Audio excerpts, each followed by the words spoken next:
World cup గెలవడానికి భారత్ జట్టుకు 100% అర్హత ఉందని పాకిస్తాన్ మాజీ క్రికెటర్ షోయబ్ అఖ్తర్ అన్నాడు.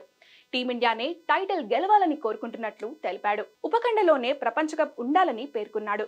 వరుస విజయాలతో దూసుకుపోతున్న భారత్ సెమీఫైనల్స్ కు అర్హత సాధించిన విషయం తెలిసిందే. గయానా వేదికగా గురువారం ఇంగ్లాండ్తో భారత్ సెమీఫైనల్ ఆడనుంది. సెమీస్ గండం దాటితే టీమిండియా టైటిల్ సాధించడం కష్టమేమీ కాదు. మరో సెమీఫైనల్లో ఆడనున్న దక్షిణాఫ్రికా వర్సెస్ ఆఫ్ఘనిస్తాన్ మ్యాచ్ విజేతతో ఫైనల్స్ ఆడాల్సి ఉంటుంది.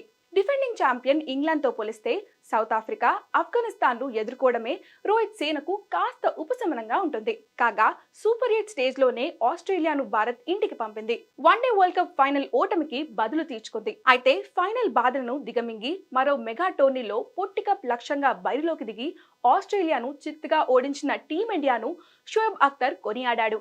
ఆస్ట్రేలియాపై భారత్ కు ఇది సమగ్ర విజయం. ఫైనల్లో ఆస్ట్రేలియా చేతిలో ఓటమి పాలై తీవ్ర నిరాశకు గురైంది. అయితే ఆ నిరాశ ప్రతీకారంగా మారింది. ఆస్ట్రేలియాను చిత్తు చేసేలా చేసింది. ఇక T20 వరల్డ్ కప్ ఇండియాదే. మీరు ఈ ప్రపంచ కప్ ను తప్పక గెలవాలి. కప్ ఉపఖండంలోనే ఉండాలి. దీంతో పాటు గత వరల్డ్ కప్ ను సాధించడానికి మీరు 100% అర్హులు. భారత్కే నా మద్దతు. రోహిత్ కెప్టెన్సీ ఎంతో బాగుంది. అతడి ఆలోచనకు స్పష్టత ఉంది. అతను ట్రోఫీని అందుకోవడానికి అర్హుడు అని షోయబ్ అఖ్తర్ పేర్కొన్నాడు.